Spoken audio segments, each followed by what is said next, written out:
Now, let's discuss driving while suspended. Driving while suspended is a court conviction for driving while the operator's driving privileges were suspended.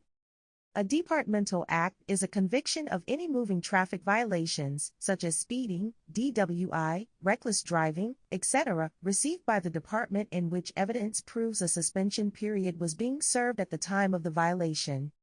This type of suspension is administered when a person is stopped for another traffic offense and it is determined that the individual's driver's privileges were currently suspended. If a driving under suspension ticket is received by OMV, the driver will serve a year of suspension time. Let's take a look at an example. Melvin was out driving one afternoon when he didn't realize he was speeding. A sheriff's deputy pulled Melvin over and told him he was clocked going 65 in a 55-mile-per-hour zone. Melvin received a citation for speeding and continued on his drive.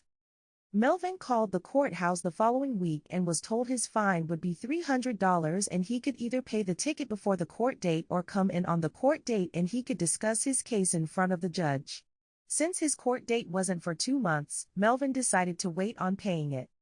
Melvin's court date came and went and Melvin, who forgot about the ticket, moved to a different city in Louisiana.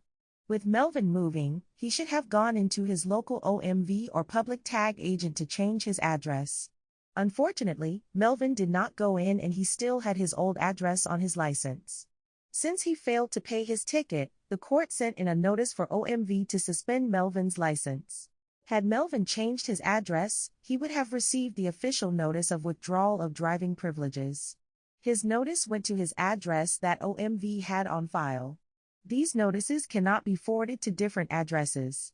Months go by and Melvin goes about his life as usual. One evening he comes up on a DWI checkpoint.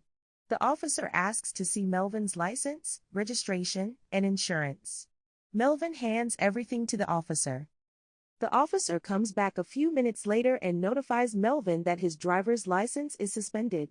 The officer issues a citation for driving under suspension. He then has Melvin contact someone to come pick him up and drive his vehicle home as he could not legally drive. Melvin goes the next day to clear up all of his tickets and get his license reinstated. Melvin also pays the fine for the driving under suspension ticket. A few months go by and Melvin receives a notice from OMV stating he being suspended for driving under suspension.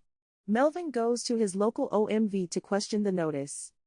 The employee tells Melvin that since he was convicted of driving under suspension, he had to serve a 1-year suspension before he could get his license reinstated.